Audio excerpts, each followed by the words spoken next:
Welcome back to Alt-Baking Bootcamp, your crash course in healthier baking. I'm Jenny Dorsey, professional chef, writer, and the founder of Studio Ital. And I'm Mia Rigdon, nutritionist, trained chef, and the founder of Rasa. Today we're making Rice Krispie treats, which is a childhood favorite. It's usually full of marshmallows, it's nice and sticky and kind of gooey. We're going to healthify these, add a little bit of a chocolatey twist on them, and also make sure that you don't have any of the weird stuff that you might find in the store-bought versions. All right, so we all know what a classic Rice Krispie treat tastes like. Kind of gooey. I mean, I'm not trying to hate on marshmallows, I love marshmallows, but they don't really offer any nutritional value, and they're not vegan. So today, to make our Rice Krispie treats totally vegan, we're not using that marshmallowy component. However, we are still, of course, starting with rice. So we have some puffed brown rice instead of white rice to have more of that nutritional profile. You have the whole husk here, and it adds a little bit of that toasty, nutty flavor. I was also thinking through, how do we get that like kind of sticky, gooey, unctuous like Rice Krispie taste while also keeping everything firm together? So that's why we're gonna mix some of these. We'll walk through these in just a second to hold everything together. So first, our nut butters. We have some cashew butter. I really like cashew butter because it tastes a little different than peanut butter. And I just feel like they're a little richer. This is tahini, which is sesame seed paste. I think this is a little bit of an unexpected kind of flavor. It's still nutty, but you'll kind of bite into it and be like, what is that? It makes you think, and it adds just a little bit of something to keep you guessing. Tahini comes from sesame seeds, which is full of vitamins and minerals and also has a lot of protein. We got some honey here. I also love that we're using a mix of cashew butter and tahini, and we've got some other ingredients like coconut and cacao. So you're really getting a lot of diversity here. We talk a lot about dietary diversity here at Alt-Baking Bootcamp, and in the recipes we create, we try to use as many different ingredients as possible because the more diversity in your diet, the more nutrients you're gonna get. So you can enjoy a sweet treat and get some nutrition from it as well. I've also added some cacao powder for a little bit of that chocolatey taste. It has like a sweetness and a bitterness, so if you are still unsure about how you feel about it, you can kind of adjust it up or down, but I really like that it adds kind of this like chocolate taste to our Rice Krispie treats. Yeah, this is like our grown-up version. Exactly. There's also some toasted coconut in there, and I'm adding some coconut oil. So as you can see, coconut oil is solid at room temperature, but we're gonna melt it down, and then when you put it in the fridge, it solidifies again.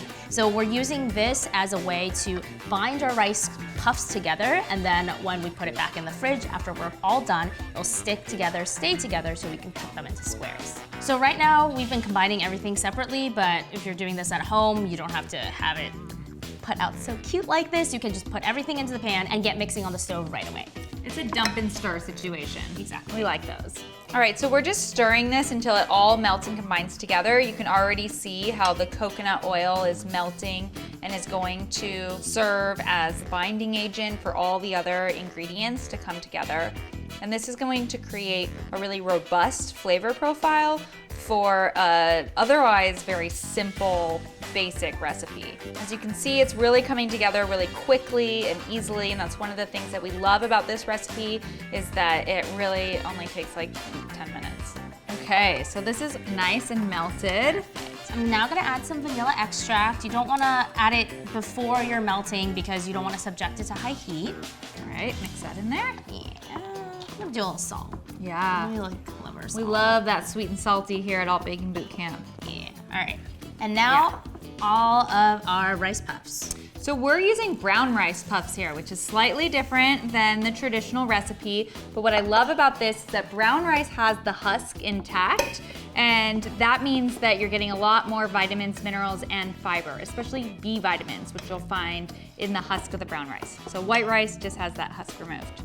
You can also use other puffed cereals for this if you desire. For example, you could do puffed quinoa or puffed farro. It's actually pretty simple to puff grains at home. You essentially are just cooking it over a direct and high source of heat, such as a cast iron pan. But the puffed rice we're using today is literally from the cereal section at Whole Foods or any local grocery store, you can find this. It's not expensive, it's not fancy, and as you can see, this recipe literally took 5 minutes to make.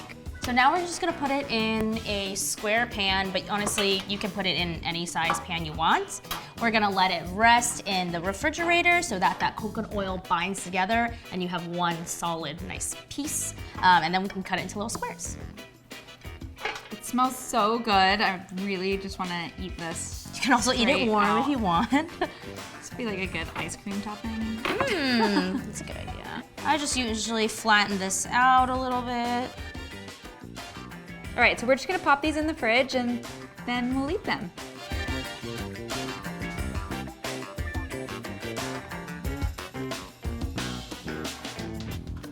These look great. Ooh. So these have been in the fridge for about an hour or two. If you're really in a hurry, you can also pop them in the freezer. You just don't want to eat them frozen because then they're frozen. And you can put them back in the fridge. So I'm just gonna pop this out. I'll loosen the sides a little bit. Oh. There we go. There we go. Looks like we're just gonna... Okay. Woo! All right. That looks amazing. Looks so nice. So I'll cut them into little squares since that's what I guess we're kind of used to, but you can have them in any size you want. It's okay if they crumble a little bit. They don't have to be perfect. Yeah, I'm into the rustic vibe.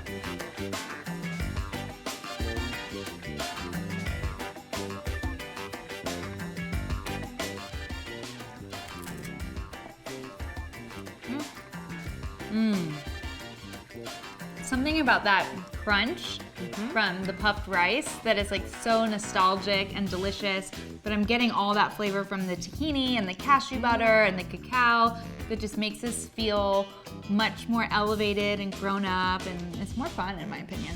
I like that it's like sweet, it's a little salty, it's got a little bit of that like bitterness from the cacao in a good way. Definitely still has that chewy texture of the original, but it has a lot more flavor to it, so you can really tell. I mean, nutrition is flavor, so by using all of these other ingredients, we have not only made them, in my opinion, more delicious, but we've added so much nutrient quality, not overly sweet. I think you would feel good serving these to your kids or Totally. bringing them to a kid's birthday party. Yeah, crumbling on top of yogurt or a little vegan ice cream. Let us know if you have any other suggestions, recipes you'd love for us to make. As always, the full recipe is listed underneath the video here, so if you've missed something, make sure to read that. Jenny and I are monitoring the comments as well, so please let us know what's working for you. We love to hear from you guys. All right, these are really good. Yeah.